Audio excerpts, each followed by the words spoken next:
Talking fishing, nothing but fishing, talking fishing. If it's facts about fishing that you want to know, then tune in, folks, cause this is the show. We'll show you all the right bait to use, so sit right back, you got nothing to lose. Doesn't really matter if it's trout or carp, flathead, marlin or a gummy shark. Listen to the guys and you can't go wrong. They'll be talking about fishing till the cows come home. Talking fishing, nothing but fishing, we're talking fishing. Welcome everyone to Talking Fishing, a big show coming your way, and yes, we are back live. This is 100%, it is the 7th of August. We are back on your screens. A massive show coming up. Catch of the week, all your photos that you've sent us during the winter, we've collated them. The best are going to show tonight. Product of the week, we're going to show you some new technology in a reel from Shimano. Mailbag, Hotspots, plenty of fisheries news. It's all been happening over the last few months while we've been having a break. And ads, it's been a long, cold winter, hasn't it? It has been, but it feels as though we're on the back of it. We've had a couple of, 18-degree days. No wind chill's still a bit of an issue, but it slowly feels as though we're changing into some warmer weather. Yeah. Trelly, over the Great Divide, is it as cold in Shepparton as it is in Melbourne? Well, I'm really not feeling it at the moment, because at the moment I've got this lovely little, this new scene, lovely little wood heater behind me here. It's from Arlec. I don't know where the wood goes. Hang on. How did you get a Canara over winter? You got a Canara in the background of the set. How did you get that? They don't have that on the front bar. I know. That's right behind me too. How's that? Boys, it has been a cold winter. It's been a dry winter though, and we obviously see that on the news that the farmers are doing it tough in drought conditions. But right across Australia, the fishing in some scenes has been sensational. We've had what I would describe as probably the best calamari season I'd agree that with we've ever. Sorry, I reckon I've seen in my lifetime. I'd agree with that, definitely. Those salmon that we saw busting up in Port Phillip Bay over the whole of summer have now transferred to the beaches. Yeah, seen some good catches on the beaches. Sensational. Yep. Charlie, freshwater scene, has that transformed into a great freshwater scene? Yeah, it's been pretty good, although mole whale has been, it's been lowered down to basically zero, and it's just filling up again now, so it took a couple of months.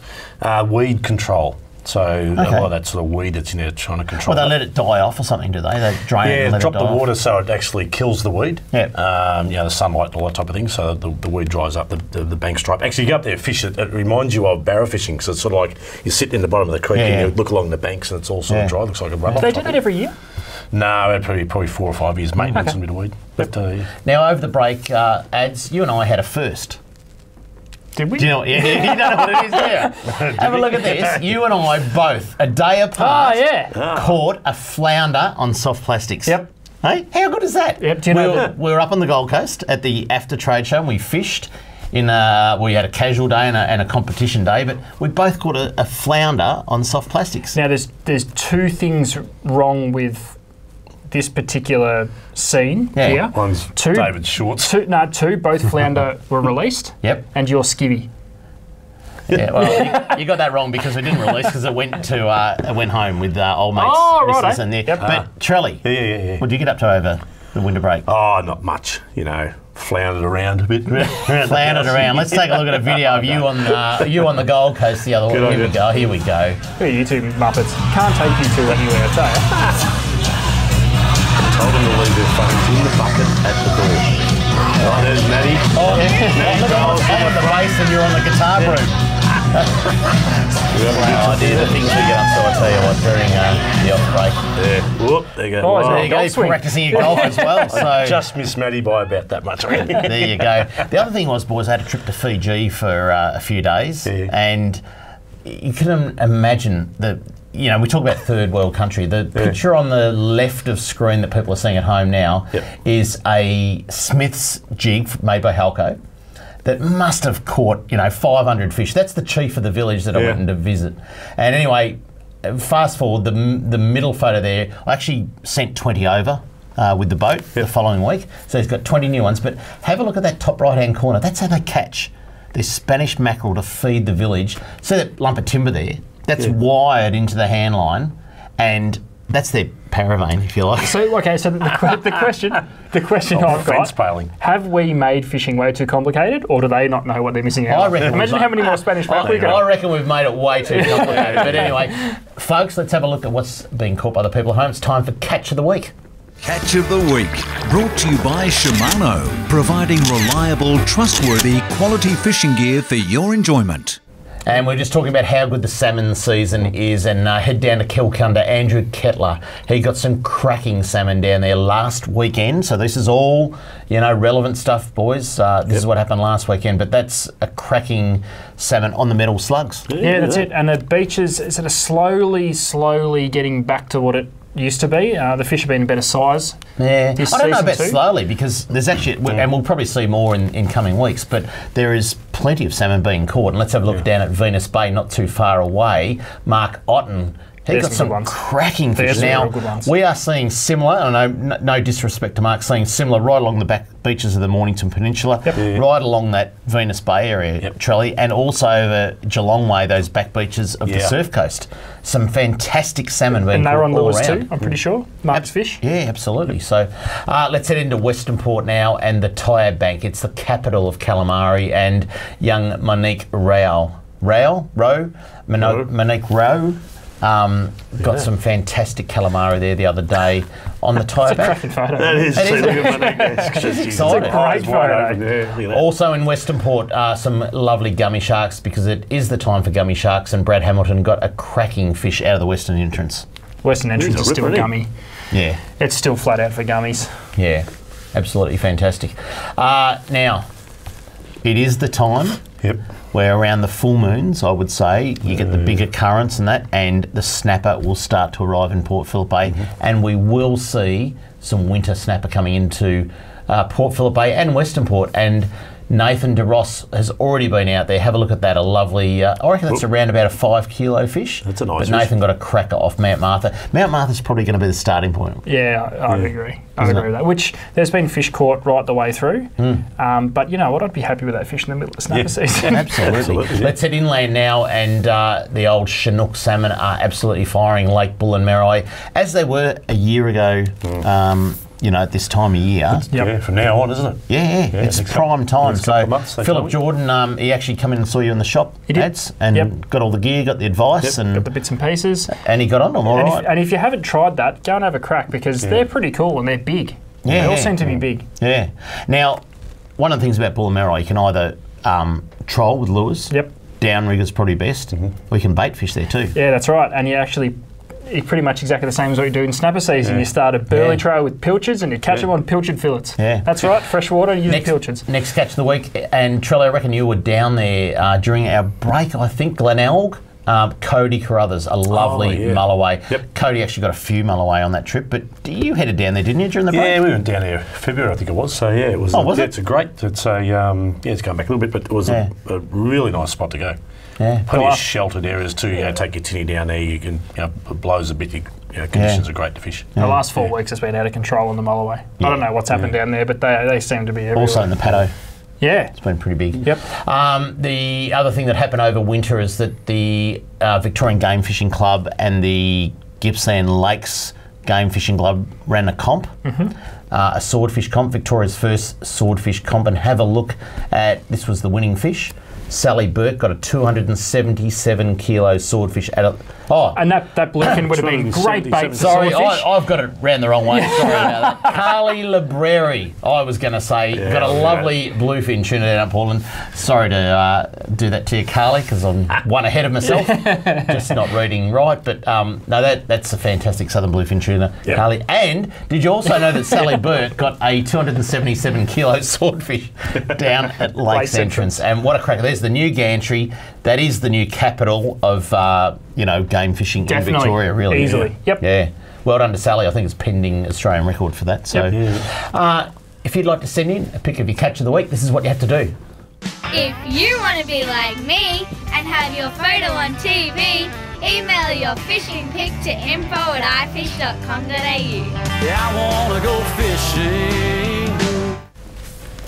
Boys, that's about 20... there's about 20 or 30 fish that we couldn't show because so many fish sent to us over winter, and particularly I tried to keep them all in the last couple of weeks, and just some fantastic fish that are being caught in winter. We didn't even mention the garfish that are going off in Port Phillip Bay, and I think we've seen them recover in probably a way that we haven't seen in at least a decade, Charlie. So. And just today when I left the Laverton store, we had about 12 guys in and they're catching tailor at Williamstown there. At the Warmies, It's that time of year.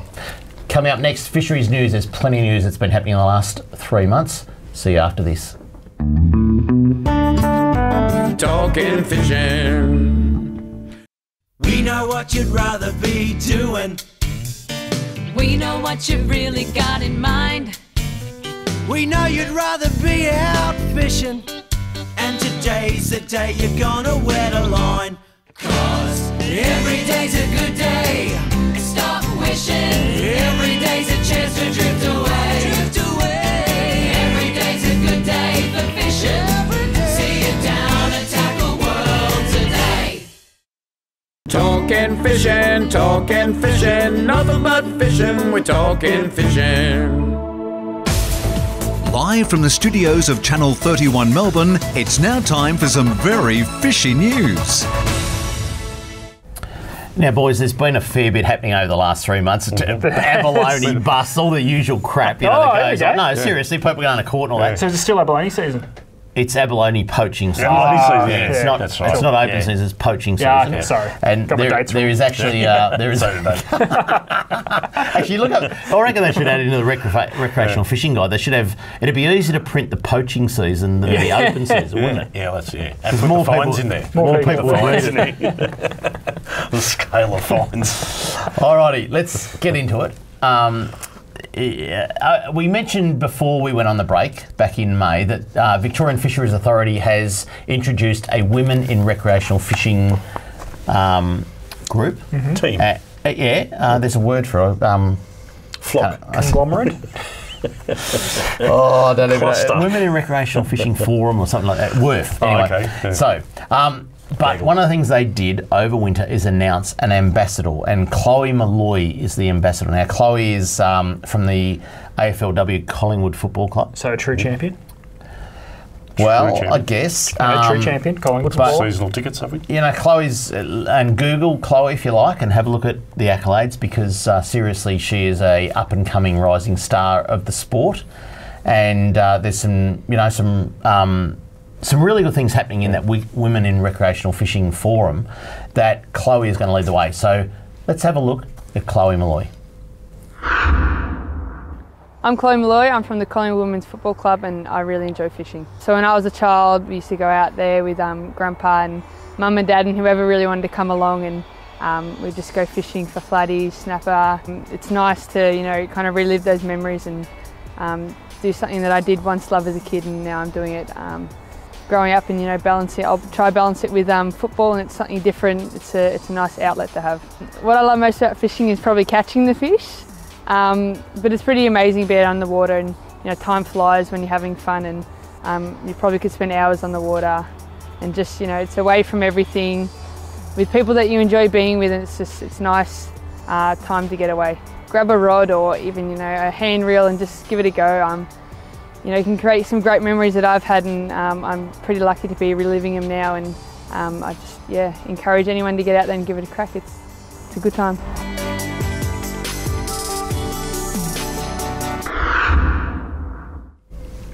Now, Chloe's very lucky, you know why? Because I had a personal goal that if I ever took out someone from the Collingwood Football Club, I'd throw them overboard, because I hate Collingwood. But I was lucky enough to be asked to take Chloe out fishing that day and film a bit of calamari and cuttlefish. I had to get her to sign a contract and got through her manager that she wouldn't tell anyone where the cuttlefish spot was, because it's pretty protected. But don't worry, I know where it is, and I haven't signed anything. Can I just say, and I wouldn't... How come she went with you fishing when she said she likes to go fishing with people she likes? At that stage, she didn't know who he was. Hate the Collingwood Football Club. That's going to. I hate the Collingwood Football Club. But can I just say, in all honesty, though, that Chloe is a young lady who's absolutely inspirational. I mean, she's playing at the highest level of AFL and has played AFL since a young child. But what a lovely young woman. Yeah. and I mean that in all sincerity, and I would never describe a Collingwood player or supporter like that normally, but seriously, Chloe is just a sensational young lady, and she will lead that Women in Recreational Fishing Network, which is a good thing. in a really, really good way. So well done to Victorian Fisheries Authority, and we're actually going to have Chloe and her partner in the studio in a few weeks' time. So good. Nice. Yeah, so it'll be good. Excellent. All good. Let's move on. Bigger and better fishing facilities for the Wimmera is the headline. There's been a lot happening on infrastructure, I can tell you. Minister for Agriculture, Jala Pulford, announced funding for 3 projects in the northwest of Victoria that will help more families enjoy one of Victoria's most loved pastimes. The new projects are part of the 2017-18 Recreational Fishing Grants Program, which invests revenue from the sale of recreational fishing licences into worthwhile projects that make a difference across the state. Now, the Wimmera boys out to the west of the state, very important, and they're copping it with drought, and a lot of their lakes are drying up, but there's some very, very good parts and some money about to be spent on 3 really good fisheries. The Parrot Angling Club, they'll receive a grant of $55,500 to install a floating pontoon on the Wimmera River at Parrot, which is stocked with more than 100,000 golden perch fingerlings last summer. The Wimmera River is a productive waterway and very popular with anglers. The Murtoa Angling Club will receive $31,520 to build a new all-abilities fishing jetty at Lake Marma that will help youngsters make the most of the catchable size rainbow trout and golden perch fingerlings that are stocked each year. So there's another couple of waterways that are really, So really... if you're a bad fisherman, they cater for all abilities. Well, you can exactly. And that's big. Oh, that's a Phone's fine. ringing. That's a fine. That's a fine. Leaving your mobile during a live television show, Charlie, of a duck sound of all things. And the third project will be managed by the Hindmarsh Shire and will use $54,700 to install a floating pontoon at Nill Lake, which receives rainbow trout from the Victorian Fisheries Authority Snobs Creek Hatchery for the September school holiday. So there you go. A few good projects in the Wimmera boys. The next one, getting more kids fishing more often. It's a really big thing for Target 1 Million. The Andrews government today announced, and this was on the 1st of August, so it was a week ago, boys. We were away. The Andrews government today announced free fishing clinics for kids to help get more youngsters into Victoria's great outdoors and try their luck at reeling in catch of the day. Minister for Agriculture, Jala Pulford, announced with Vic Fish Kids Ambassador Rex Hunt. So Rex is going to be the ambassador. They're out at Alexandra Lake at Ararat to promote the 5 clinics that are going to be held in September and October. So let's just get the weather warmed up a little bit, boys. Yeah. And there's going to be some great clinics out and about. Let's have a look at the dates. The events will be hosted by the Victorian Fisheries Authority, and they'll take place between 10 o'clock and 2 o'clock on the following days, and you can see them there on your left of screen. 1st of September, Eildon Pondage. 16th of September at Pakenham Lake. 7th of October, Kennington Reservoir in Bendigo. 14th of October at Carkrook Lake in Heatherton. And the 21st of October at Alexandra Lake in Ararat. Importantly, the 1st of September, that'll be part of the Goulburn Fishing Festival, which is trout opening. So it's going to be a very big one. And good on Rex Hunt for being the ambassador for the kids. Absolutely, so doing a great job and just as good as ever. From all of our memories, I guess, hasn't lost it one little bit. He's fantastic for the kids. So, all right, moving right along. A bright future for fishing in the Maribyrnong River is the headline. The Maribyrnong River is set for a boost with an Take a deep breath. No, get around this. $815,000. A 3-year project that will improve access for recreational anglers and increase the river's native fish population. Member for Essendon, Danny Pearson, said the project would focus on the stretch of river between Flemington Racecourse and Keilor and include a new boat ramp for motorised boats, as well as the installation of 30 new fish habitat havens, pretty much logs in the water, boys, and have up to 300,000 additional estuary perch fingerlings stocked. That is going to change the way the Maribyrnong River fishes, boys, and be absolutely incredible. Thanks to the Andrews Labor government, anglers' ability to get into this part of the river and increased populations of popular species such as blackberry, mulloway, mullet and EPs will be significantly bolstered. The project is a terrific partnership between anglers who are contributing $200,000 through their RFL fees. Melbourne Water with another $200,000. Parks Victoria, local shires and the Victorian Fisheries Authority contributing $415,000 through Target 1 million. The project will also monitor the river's fish population, including the stocked estuary perch and the colonisation of the 30 fish havens. So not only going to throw things in the water to get the fish going, but they're also going to monitor it. And they'll be placed in the river following consultation with other water users about the best locations. So there you go. Maribyrnong. Pretty good. Yeah. Can I just, one last one, boys, before we head to the break, because I know we're running out of time, but St Albans, a duo were arrested for abalone trafficking. This is a classic. No, I mean, trafficking. There should be a Logies award for this. Fisheries investigators arrested a man and a woman in St Albans yesterday. Now, this was back in July, following the execution of a search warrant with Victoria Police as part of a 4-month investigation into the illegal trafficking of abalone and rock lobster. Victorian Fisheries Authority Acting Supervising Investigator Peter Watson said this search of a St Albans house allegedly detected 175 shucked abalone. An additional commercial quantity greater than 100 abalone were earlier seized during the investigation. They come from elsewhere. The pair were bailed to appear at a later date in the Sunshine Magistrates Court and faced maximum penalties of up to 10 years imprisonment, although they will be allowed out to play football on weekend. No, it doesn't say that. Doesn't say that. Sorry about that. Don't mention any clubs. During the search warrant, fisheries officers seized commercial quantities of abalone, lobster tails, measuring scales and a quantity of cash. Mr Watson said the VFA will allege that the pair, get hold of this, I tell you. No, the pair used social media to facilitate the illegal sale of the abalone and lobster. So that was it on Facebook Marketplace or something like that? Who knows? It probably was. I'll just finish this off. Our intelligence officers conduct routine monitoring of multiple social media platforms, and in this case discovered a significant number of individual posts listing abalone for sale. Unauthorised taking and selling of the priority species threatens the sustainability of the fishery and jeopardises legitimate take by rec anglers and commercial fishers. The VFA will continue to detect, disrupt and dismantle organised illegal fishing activities as a priority. There you go. A lot of news. Sorry about that, boys. During the break, also saw that someone was selling tuna on Facebook. Yeah. Did you see that?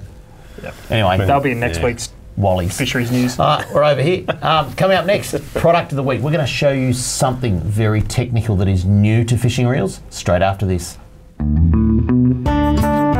Talking fishing.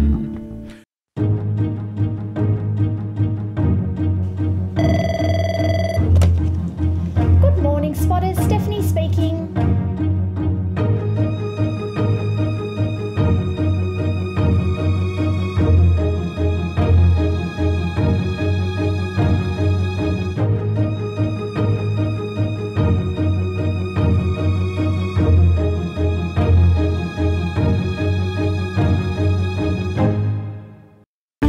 Product of the week, brought to you by Tackle World. Talking fishing. Tell you what, boys, there's been some innovations in fishing tackle over the years, but when you think that it cannot get any different or any better, something comes along, and Ads, you're going to talk us through the CURADO DC. Yeah, that's right. Now, the CURADO's been one of the most popular bait casters in the Shimano stable for quite a few years. Now, it's important to note that this doesn't replace the existing CURADO, but adds another model with a DC casting chip. Now, that is a small computer chip that sits inside the spool, which is pretty amazing.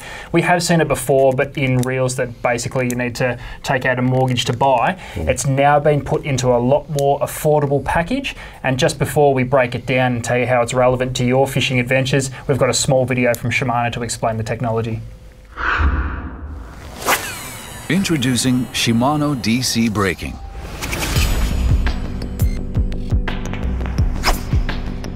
The new DC brake is constructed to provide trouble-free casting to anglers.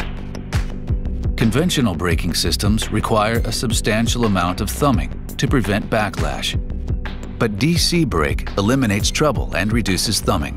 DC brake provides ultra-long distance for anglers with less thumbing and trouble. Let's see the mechanism of DC brake. When the spool starts to revolve, an electric current is generated through the coil. The intelligent microcomputer constantly measures spool speed and controls it to prevent backlash.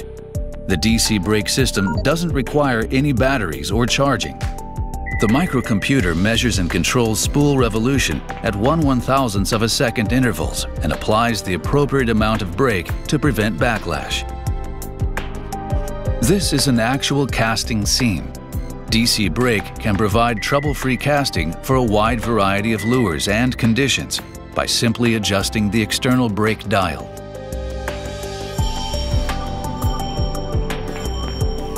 No other manual adjustment is required. Conventional brake systems require more thumbing and more adjustment to the brake to best match lures and conditions. With conventional brakes, an incorrect adjustment can greatly limit casting distance and cause backlash. However, DC brake provides you trouble-free casting with less manual adjustment, regardless of lure or conditions. DC brake can match any conditions to provide anglers with easy, trouble-free, and long-distance casting. Perfect casts anytime and every situation. The newest innovation in braking systems, Shimano DC brake. Now, Ads, just before you explain a bit more about this, no need to change over to Channel 7. Andrew gaff 8 weeks at the West Coast Eagles. Oh, there you go. So 8-week ban for that hit. This is remarkable technology. I'm really disappointed because we fished in fact, all three of us fished the Australian Brim Tournament guys at the Gold Coast about a week and a half ago. And what I loved about that was that when the other two blokes got a bird's nest, I just cast away, you know. And this actually gives people that get a bird's nest an advantage. They won't get a bird's nest anymore. Yeah, this is phenomenal technology. I mean, you saw the video there. It does all the, I guess, excruciating work for you. Actually, the hardest part about using this reel is not using your thumb to stop it, because that's what we've been accustomed to do. Now, there's so much fine-tuning that's gone into this reel. There's a little, what we'd normally use as a fine-tuned cast control dial on the side. That's actually a preset. So depending on whether you're using braid or mono, or you're trying to skip cast, or you're using braid for distance casting, you actually choose a preset on the side to help with that. Now, that manages the spool rotation. So if you're trying to skip cast, you've got more brake going onto that to avoid those overruns as your lure hits the water really quickly. Now, I think the most important thing about this trolley, and you're probably the one to talk to, is with cod and yellow belly fishing and freshwater fishing becoming so popular, and bait casters are the way to do it because we're dealing with heavy lures, this is the ultimate introduction to using bait casters because it's practically foolproof. Now, you can backlash them, but you've got to be doing something. You've got to be working pretty hard to get to that point. But this opens the bait caster market to those that are scared of them. And they're not cheap, but they're not $900 to $1,000, which we're used to seeing for a bait caster with DC chip in them. I think this is one of the coolest things I've seen in fishing for a long time. I've been using the DC system for about probably 10 years now. But a lot of that's been through domestic Japanese market reels. I was going to say, because it's been in the Japanese models for a couple of years now. Quite some time, but the technology, as we know, the reels tend to not change a lot of price. Well, you can say the technology filters to Australia 10 years later than the rest of the world. It does. But even still, that DC casting chip has been refined even further into the latest model, which is the CURADO DC. It did work a little bit different in Calais and Aldebarans and bits and pieces that we've seen, kind of got a glimpse of in the Australian market. But I guess this tackles a wider market. It does, and at a much more affordable price. But a lot of those little pieces that you point out there, Ads, I mean, wind resistance. So if you're trying to cast into wind and things like that, it'll pick up on things like that. It'll slow your reel down. A lot of that sort of stuff. So really nice. They get that little whir. They your cast goes. Woo. Oh, it's a beautiful sound. Yeah, it does. And really I've dunked them in the water, and it takes a few casts to get that out, the water out, but they keep going. Especially if you use them salt water, it's like any reel, you've got to wash it out properly, that type of thing. But really nice. But that's really nice. Pretty amazing. If we were to say, that we were going to come to the first show leading this season, Dave, and we were going to talk about a computer chip that had been installed into the spool of a bait caster, you'd be thinking, I've literally seen it all. I'm sure this is the tip of the iceberg, because Curado's going to put the DC chip on the map, and it's going to be insane to see where this leads, because you can't help but think that Shimano are already working on the next thing, but this is an amazing bit of machinery. That is, limited numbers too for Father's Day coming up. But, that's there's a few more coming up, but we only just landed some today. We can probably say the whole shipment that Shimano got in, the first shipment, is pretty much in stores now, and that's all there is. That's all there is. Until the next shipment goes. And anyway, not enough in Australia to go around, I don't think, let's just say. But can I also mention that trip that we did on the Gold Coast the other week, Charlie, how disgusted I was? What, did I beat you? No, me too. You were very polite that day in coming over to us. I was with the old mate from Mackay. That was a classic. And old mate who was the ABT guy. And you come over and you pushed us off and said, have a great trip and all that. It was fantastic. And 2 hours later we found a banana in the anchor well. No, I'm not over that. I am not over that, Charlie. A banana on the boat. I hate bananas on boats. The thing is, old mate jumped off the front of the boat to get something out of the car and jumped. He nearly stood on the, nearly slipped on the banana peel. You could have seen this banana, right? Nah. Not even a casting. Not even a casting chip. I'm dirty on you. I was chuckling away to myself. I am so dirty on you. But anyway, boys. Great product, and there is so many. There's so many things we saw at the after show. We went up to the Gold Coast, and for those people at home that don't know, the Australian Fishing Trade Association show on the Gold Coast every year has all the innovative products, and there's some really good things. A whole lot of new sunglasses coming out from Spotted Sunglasses, who won best sunglasses again for I think about 8 years running. Plenty of new lures around. And a plan to, as this filters through the stores. I mean, we've just got back from after we're compiling all those orders. Some stuff hasn't even hit the country yet, but we plan to bring it to you in Product of the Week over the next 4, 5, 6, 7. How long does this season go for? 35 weeks. There's a lot of stuff. There's a lot of stuff coming, and a lot of it's very, very relevant to our market. So look forward to that. Going to be a big year on Talking Fishing, I can tell you, for product. But anyway, coming up, Kramer's Mailbag. Plenty more on this on Talking Fishing straight after this. Talking Fishing. From apparel to footwear, the Performance Fishing Gear collection is built for fishing of all kinds. Whether you wade in sun-scorched saltwater flats, hike into mountain rivers, or fish anywhere in between, we want to keep you out there and keep you protected. As well as pants, shorts, and vented shirts, the collection includes arm sleeves, neck gaiters, hats, and shoes with drainable midsoles. The apparel and footwear in this line are built around fishing, but can be used in any setting, handling the toughest environments. Talking fishing, nothing but fishing, we're talking fishing. A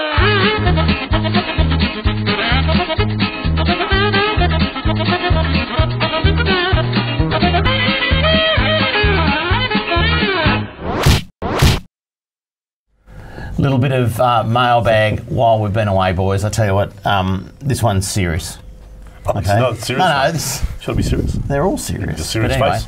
Tess writes to us. She goes, "Hi, Talking Fishing." Well, hi back, Tess. You guys seem to have a great show and are passionate about your topic. Well, we'd be stuffed if we weren't, wouldn't we? If we were here for Talking Fishing, we weren't. It's an easy topic, though. Yeah, it is. However, it is really disappointing to see the use of a bar and bottles of beer on the counter in front of you. It looks incredibly unprofessional and a bit out of touch with the times. You shouldn't need alcohol to enjoy a conversation about fishing on television. Hopefully you can take this on board, a constructive critique to improve your show, product and image. Well, there's not much in there because we're not allowed to have any, Charlie. But also, Tess, I don't think you saw that this happened.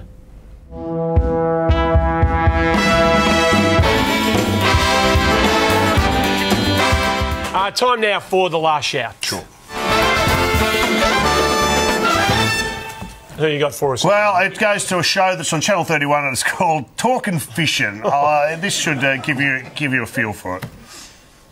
Nothing but fishing, we're talking fishing. Welcome everyone to Talking Fishing, a big show coming your way as always, and a whole new look for 2018. We've lost the couch, and so we now meet in a bar to talk fishing. They're going to meet in a bar, and I think it's fantastic and good on. It's a good fishing show. Have a look at our backdrop, and now let's have a look at their new backdrop. Been a great place to fish. That is fantastic. What are you saying, Mick? Keep it up, Talking Fishing. Flattery is the sincerest form of something. I don't know. Imitation. Look, they've even got an old guy hosting. It's twice the age of the other two. To Talking Fishing. Talking Fishing. Yeah, no, the Talking Fishing. If our set burns down, we're coming over. Yeah, good on you guys. So, Tess, we're only trying to rip off the front bar. Don't you worry about it. Boys, did you read the front bar's killing the footy show too? If we're trying to rip off the number one footy show on television, then I reckon we're doing all right. Okay? Sorry, Tess, and we do take your point seriously, but we're just trying to get some ratings. Corey writes to us, he goes, "Hi guys, had anything on the surf fishing on where they are biting?" Well, I'd have to say it's probably one of the best seasons in surf fishing for a long, long time, boys. Yep. Corey must have his ears painted on. He's not here when they're biting at the moment. He hasn't been reading our fishing reports that go on during the off-season, Charlie, but over on the surf, over on the surf coast, and Jan Juck and all those places, Lawn, firing ads. Venus Bay, Kilcunda, Gunnamatta, they've all been fishing pretty well. So, Corey, some magnificent salmon on the surf beaches. Bruce writes to us, Bruce Scott actually, he writes to us, "I know this has been a regular topic, but maybe time for Target 1 million and the state government to really get serious." They do need to get serious. Yes, I'm talking about boat ramps. There it is. Show number one. Boat ramps. I like that drum roll. All coastal boat ramps on Crown land should be owned, operated and maintained by Parks Victoria. God, no. Parks Victoria are hopeless. Or the Fishing Authority. Yes, we're happy. Fishing Authority. Yeah, if they were run by the Victorian Fisheries Authority, that'd be a good thing. Ads? No rhythm these blokes. I'll tell you, I'm going to see John Farnham later on the year. Yeah, for what his farewell tour for the finals time? A farewell tour, but anyway, where was I up to? Hang on. Too many boat ramps are being built, improved by our fishing licence money for us to be double slugged by greedy councils or semi-private foreshore committees. I'm against both of them. Why is it so hard compared to New South Wales and how it operates? If we can buy back professional fishing licences, introduce our current gun laws, etc., surely we can remove some greedy snouts from the pig troughs that are boat ramps. And I've got to totally agree, boys. Yep. Cheers. Cheers to that. Yeah, boys.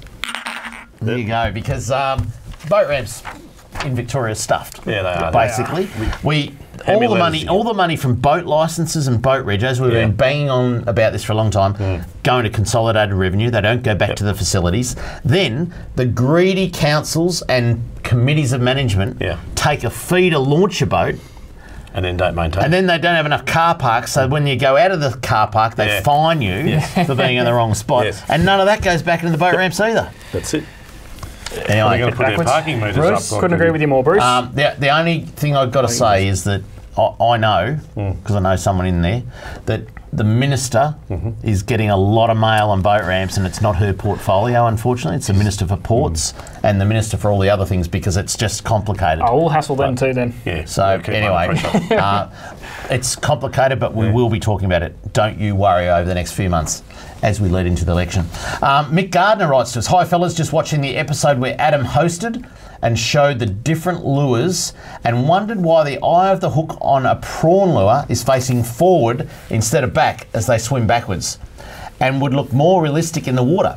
If you can contact the manufacturer and get them to make the samples, I could test them for you. Thanks, regards, Mick." I think it's after a few feet samples. You would be talking about the smash prawn, I'm pretty sure.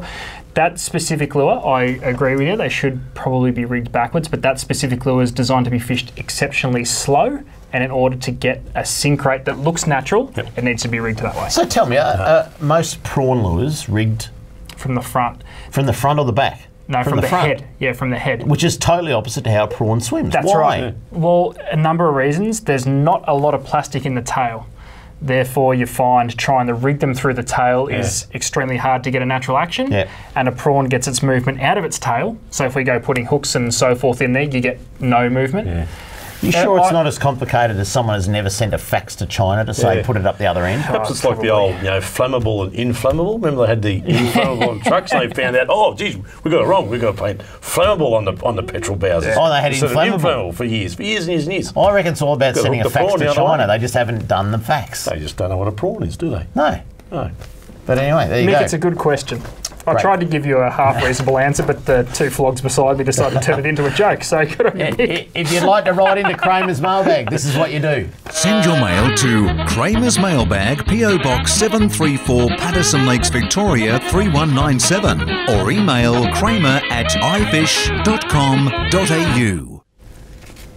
Now, boys, a little bit of news that's doing the circuit at the moment. That's I find distressing. Okay, probably answers a lot of questions. These figures.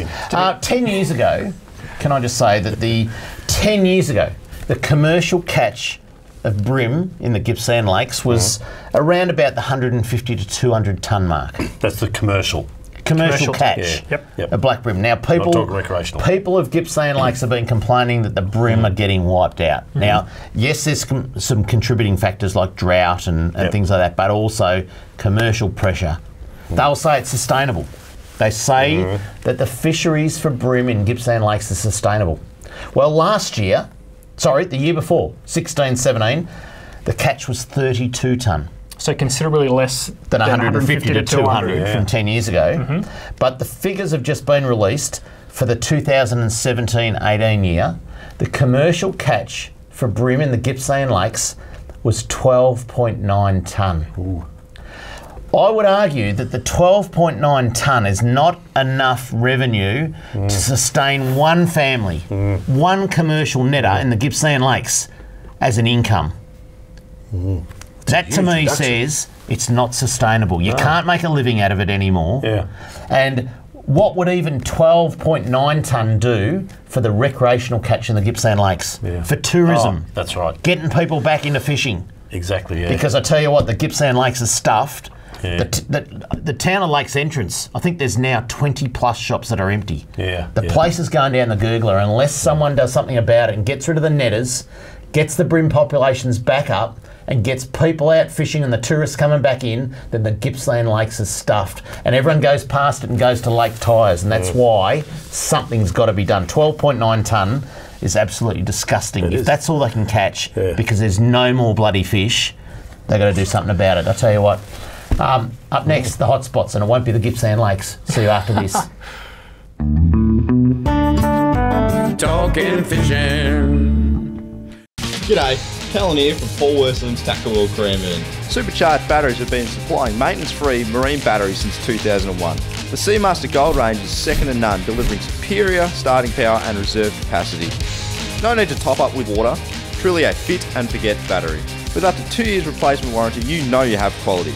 Your battery is your lifeline. Without it, you're dead in the water because it's bloody hard to push start. I've got a Seamaster battery in my boat. Make yours a Seamaster Gold today. Talking fishing, nothing but fishing, we're talking fishing. And now the segment you've all been waiting for. Hotspots, brought to you by Seamaster Batteries. Make yours a Seamaster Gold today. Now, maybe winter and the temperatures are cold, and it's a reflection on how much fishing's getting done when there's a record snow season, boys. Because there's a lot of snow at the moment. But anyway, the fishing's good in parts, and we want to give you as many hotspots as we can. And if you haven't checked the weather yet for the weekend, Saturday is looking sensational. From a wind point of view, I think it's the only day in the next 7 days to fish, and Saturday will be absolutely fantastic. So good. Starting to get those little bit warmer days if you can get out of the wind and get that sun on you. Yeah, absolutely. So let's kick it off. If you want to go and catch yourself a really good calamari, and I've got to say, calamari is probably the best. We mentioned it before. Easily the best that I've seen in a long time. There's so many calamari around, and the first hotspot is Blairgowrie. Try off the Sisters, about 3 to 4 metres of water, because there are some monsters lurking around. There has been some good ones. They're starting to spawn. There's no doubt about it. We had Dr. Corey Green last Tuesday night down at Mornington Mazda. ads, and for a big talk night down there, and he told us all about it. But we are in prime, and they are big. So Blairgowrie would be the number one. A remarkable return of garfish, boys. This is awesome. Now, the Frankston Pier is our second hotspot. I know a lot of the Frankstonites will probably go, don't tell them about what's going on, but it's going. But also, Trelly, over in Geelong. I don't want to, we don't want to limit it all to the eastern side of Port Phillip Bay, but also in Geelong, those gars have moved right in through Geelong as well. Yeah, they have. Yeah, we get some good reports. So, what's your favourite way to cook a gar, Dave? My grandmother taught me. You actually, let me take the stubby out. So you can imagine a garfish, cut it, gut it down like that, then continue that slit all the way down to the tail. You flatten it out, right? So belly down, if you like, and have the flaps out. And then you get, I don't know if we can see this yet, you're going to be able to see this. You actually roll it like that. I know you can't quite see it, but rolling it, and you can hear the bones crush as you roll it on a garfish, and you get a flat bit of meat. Pan fried in butter for like a minute either side, and then the bone just lifts out. I'll put that empty stubby that we're not allowed to promote back in there. But rolling, it's the best way. And then you lift that bone out, and I've got to say, garfish is one of the best tasting fish. It's a fishy taste, there's no doubt about it. That's right, it is a bit fishy. But they are absolutely abundant in Port Phillip Bay, and Frankston Pier is, like we said, the number 2 hotspot. Let's head over to Western Port, Calamari. The Tyab Bank is on fire. It's the capital, isn't it? It is. It is, and has been in Western Port for the last few months. And if you thought the calamari at Blairgowrie were big, have a crack at the Tyab Bank, because there's some genuine horses. Right.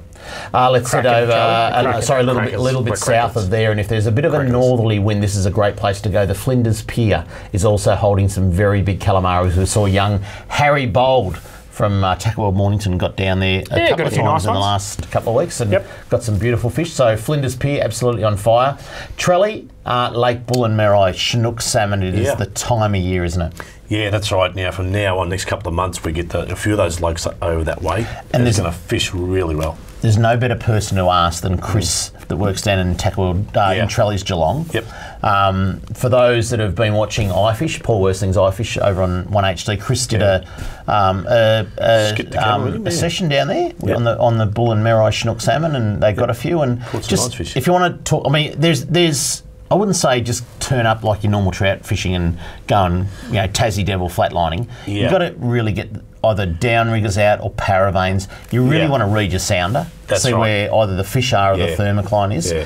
And there's no better person to go and see than Chris at Trelly's. Chris, the guy's really good, but they know what's going on. It's like having a live show here now. You know what's going on those few days lead up to going fishing. And all good tackle shops should do it, but the guys down are really good. That area, but I'd recommend anyone, if they want to go down and talk to Chris, that's the thing to do. Absolutely. Get the local advice and head down their own and go and do it. And lucky last, Venus Bay for salmon. Would be remiss to not talk about how good the salmon is, and people say it's just salmon and all that, but I tell you, this is back to old school. Back to staple of winter fishing. I always picture it's a bit like salmon fishing is the Moomba Festival, and the king of Moomba is Brian Rinaldi. Isn't he? Because he is just Brian Rinaldi. He'd be down there at Venus Bay and he'll have the crown on because he just catches so many big salmon. But I reckon we're in our prime. So 8-foot rod, 9-foot rod, 12, tippy, 12 foot. 12, 12, metal slugs, or a paternoster rig with a popper on the top and a surf popper and a bit of blue bait. It's specialised, isn't it, that salmon fishing? Like you got a good rig, a good rod, a good line, full spool, cast a mile, those things. And it's funny because they were prolific in Port Phillip Bay during the summer, but now's the time to get out in the winter, in the surf beaches. Winter fisheries, isn't it, that one? Absolutely. It's good. All right, there you go for the hotspots. Just a reminder, I know people aren't watching that would be watching on Facebook, but our Facebook has a technical issue. Of course, it's the first show back for the season, and anyway, we're not live streaming on Facebook, but we will have it up on YouTube tomorrow. So tell your mates if they missed the show, it is on YouTube from tomorrow. So, Trelly, another, I guess, disturbing thing that was in all the papers the other day was Andrew Twiggy Forrest, who runs Fortescue Metals, a very big mining company in Australia and one of the wealthiest men in Australia, has come out, I guess, in support of the opposition of marine parks and the new marine park legislation that's going through the federal parliament at the moment. He's saying it's no good. He's saying that It's going to let industrial-sized boats in. It's going to allow international boats in. And I don't know. Is there a bit of politics in what he's saying? Because you and I, you from an AFTA point of view, me from a future fish point of view, we were very comfortable with the new zoning of marine parks that the coalition brought in. Exactly, and a lot of study went behind this. And what's interesting about Twiggy is I really think that he has been he's been led down this path by someone. I don't think and it's actually an anti-fishing sort of a platform that he's taking. Very much so, and it just doesn't seem like him. So whoever's advising him is just leading him down a path. Now, we've got a situation federally at the moment where we've got some crossbenchers working with government through the first reading of this in Parliament. Now we're coming up for the second reading now. I think he's trying to put a wedge in here, and we've got the situation where recreational anglers and the commercials are working side by side. This we have we butt heads on netting and other things, but you're together on this one. Exactly, because we know a sustainable situation. We can all earn money, we can all fish the season, all this type of thing. So we've got the support of the crossbench at the moment. But he's trying to put a wedge between this, but very ill-advised. And we're just going to keep a real good eye on this and put in some protest wording to a lot of people. There you go. Watch this space because we don't know where that's headed, but hopefully that legislation does get passed. That's it for Talking Fishing. We hope you enjoyed the show. We know it's cold, but look on the bright side. Only 24 days left in winter, and the days are only getting longer. This Saturday looks like it'll be a calm day out on the bays. We hope you get out and enjoy the great fishing winter has to offer. Until we see you again live next Tuesday on Talking Fishing, please stay safe on the water and enjoy your fishing. Talking fishing, nothing but fishing, we're talking fishing. We got all you need, just take a look. Watch those fish jump on your hook. So just relax and take your time. Enjoy the show, then drop us a line. Talking fishing, nothing but fishing, we're talking fishing. Talking fishing, nothing but fishing, we're talking fishing. Talking fishing. Have a good weekend, Mr. Walker. You too, son.